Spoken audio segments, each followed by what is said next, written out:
In this video, I'll show you how to remove user access in Salesforce the right way by deactivating a user record without deleting any data. You'll need administrator permissions to follow along.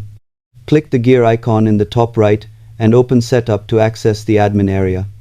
In the Quick Find search box, type Users and open the users list to locate the person whose access you want to remove.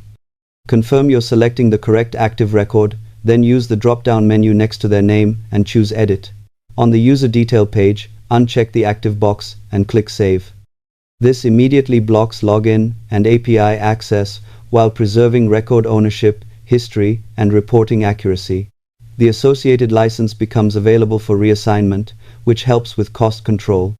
Always review automations and assignments tied to that user before deactivation. Subscribe for more practical Salesforce fundamentals